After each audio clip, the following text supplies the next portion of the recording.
My partner said something that caused me to pause. Maybe I'm just craving the attention, which is a really bad thing. Is it? Attention seeking. People spit it out like it's a dirty word. A phrase wielded like a blade, its edges sharpened by collective disdain. It's an indictment, a shorthand for too much. Too much need, too much noise, too much hunger. The worst person you know is attention seeking. They're the ones who disrupt the delicate ecosystem of social approval, who dare to want what the rest of us have been taught to swallow in silence. But how does one define attention? Is attention, in its purest form, not the act of regarding something that matters? Don't we all strive to be considered as such in one way or another? What an intrinsic human desire, to be known, to be seen, to feel like you matter. Yet we have somehow twisted it into something grotesque. To want attention is to risk association with the desperate, the narcissist, the ones who claw at the world like it owes them a 24/7 spotlight. So the rest of us learn to ration our need. We fold it neatly into socially acceptable containers. A carefully curated post, a joke delivered just right, a performance so subtle it might pass for serendipity. They say you are what you give your attention to. I say you are also the attention you are given, and even the attention that is withheld. But let me be clear, I'm not referring to attention in the grand spectacle, the kind that's fleeting, that clings like gossip and dissolves like smoke. That's not the kind of attention that sustains you. The attention we truly seek is often found in the small gestures. It's the reassuring smile across the room when you're out of your element. It's the acknowledgement for all the hard work you put into your career. It's the recognition of all the ways you put your own interests aside for a friend. It's the thank you for showing up, even if it would have been easier not to. The fact of the matter is this: we live in an attention economy. That economy teaches us to treat human focus as a scarce commodity, something to be fought over, bought, and exploited. For just a minute of our time, corporations spend billions of dollars to capture our gaze and drain us of our paychecks we work so diligently for. No wonder we've internalized the idea that wanting attention is nothing short of selfish and greedy. We accept that ads scream for our focus, that influencers commodify their lives, that politicians beg for our votes. Yet the moment someone posts a raw confession, wears an outfit that turns heads, or laughs a little too loud in public, we clutch our pearls in horror. The audacity. It's okay to give attention, but never to ask for it. If attention is a resource, then wanting it makes us thieves, taking more than our allotted share. You should know, I've always been the type to seek attention. As a child, I would go to embarrassing lengths to receive the approval of every one of my teachers. I needed them to anoint me as the one who would amount to something, believing their approval could conjure a future worth living. It wasn't arrogance, it was terror.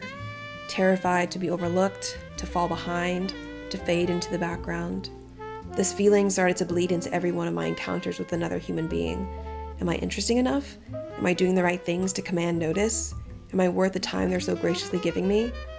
I was on a quest to fulfill a prophecy I had written for myself, one that required I justify my existence through the exhausting performance of being seen.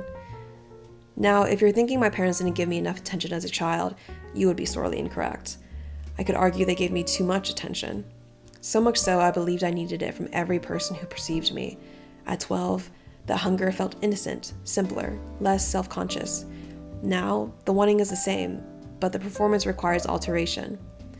I've learned to play casual, to laugh when praised as if we're all some happy accident and the recognition were kindness I hadn't earned. I got good at this. The wave of the hand, oh, it was nothing. The careful rearrangement of facts to disguise effort. I cataloged every glance, every nod, every good job, and filed them away like evidence in a case I refused to admit I was building. I think that's why I loved being on stage. The eyes on me didn't feel like scrutiny, but rather a sense of reprieve. It was instant, uncomplicated validation. I didn't have to worry if every action, every word would be misconstrued in the eyes of the audience, to pretend that I wasn't attempting to command their attention because we operated under the same unspoken agreement. I am putting on a performance, they know I'm putting on a performance, and we all act accordingly. Unfortunately, the awareness of those boundaries doesn't always translate to the real world. The lights would dim, the costumes would come off, and I would return to the unscripted performance of daily life. No direction, no cues, only the quiet dread of improvising a self worth watching. Shakespeare was right. All the world's a stage and all the men and women merely players. Whether or not we intend to, we perform. We do things in hopes that it gets us noticed. We can't help it. Because the truth is, we are all attention-seeking creatures. How can we not be? We're a species that thrives on connections, and that connection requires a sacrifice of someone else's attention. To downplay our need for it would be a dishonor to our existence, and to exist is to demand a witness. In the end, we're all vying for the same result: to feel seen, to be known, without pretense or pardon. What's tragic is not in the wanting, but the shame we graft onto it. We're taught to starve quietly, to be grateful for the scraps of attention thrown at us, and not to ask for anything more. We cloak our desire in faux humility, all the while praying for someone to finally see through the act and tell us we are allowed to stop performing, that we deserve attention as much as the powerful who wield it as a currency. So what if we could proudly say we were seeking attention without the fear of being socially ostracized? What if the behavior wasn't always associated with acts of manipulation, desperation, or envy, but of courage, self-discovery, and connection? What if it wasn't reprimanded, but revered? Because we shouldn't have to apologize for wanting to be seen. There's dignity in the ability to plant your flag and tell the world that you demand its witnesses, to boldly proclaim, "I am here, and I am worthy of your attention."